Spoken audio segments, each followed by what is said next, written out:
Bonjour et bienvenue dans cette vidéo immersive proposée par Enedis sur le raccordement d'un parc pilote hydrolien en mer dans la baie des Calgrins, située au nord-ouest du Cotentin. Pour commencer, tournons-nous vers la mer et plongeons dans ce lieu où les courants marins sont parmi les plus forts d'Europe.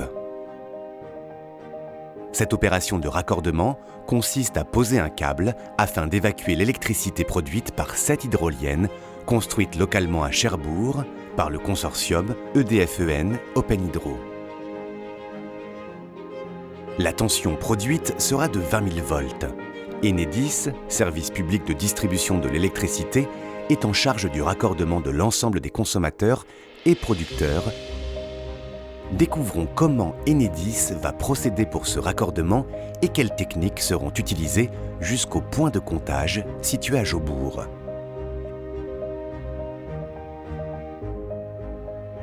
Enedis gère, exploite, dépanne 24 heures sur 24, 7 jours sur 7 et développe les réseaux de distribution électrique sur la basse tension 220-380 volts et la haute tension HTA 15 20 000 volts. Ces réseaux électriques ont une longueur de 20 000 km dans la Manche, 94 600 km en Normandie et 1,3 million de kilomètres au plan national. Enedis est également en charge du raccordement de tous les clients ainsi que la pose des compteurs communicants Linky.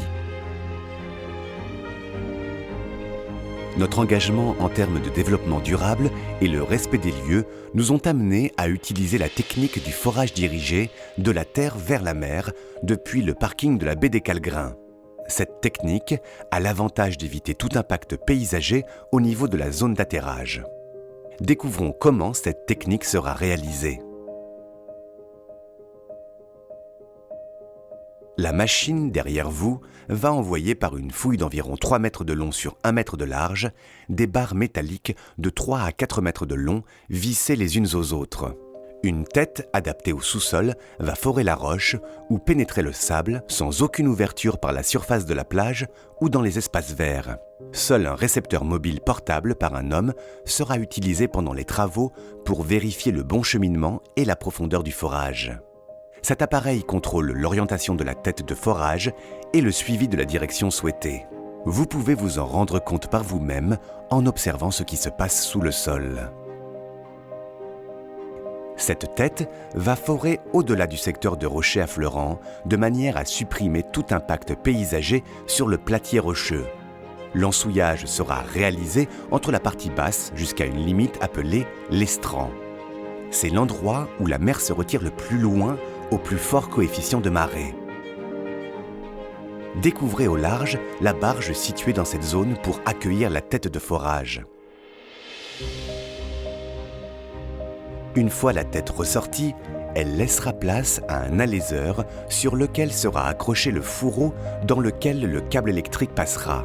La foreuse dirigée va donc faire machine arrière et récupérer tous les tubes métalliques en laissant place au fourreau qui sera, avec le câble, les seuls éléments restants sous nos pieds.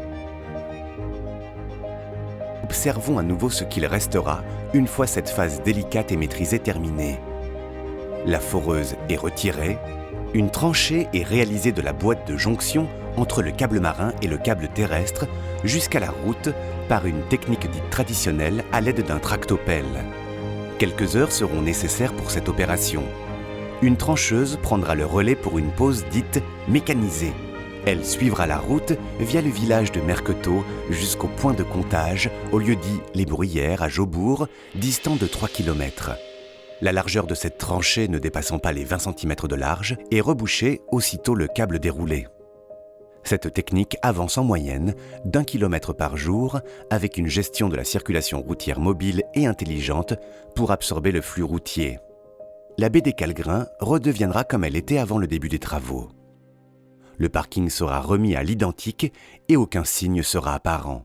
Soucieux de l'environnement et dans le respect de ses engagements de développement durable, Enedis réalisera l'ensemble des travaux sur des périodes adaptées, en dehors de celles estivales et celles de reproduction des espèces protégées, comme le gravelot à collier interrompu.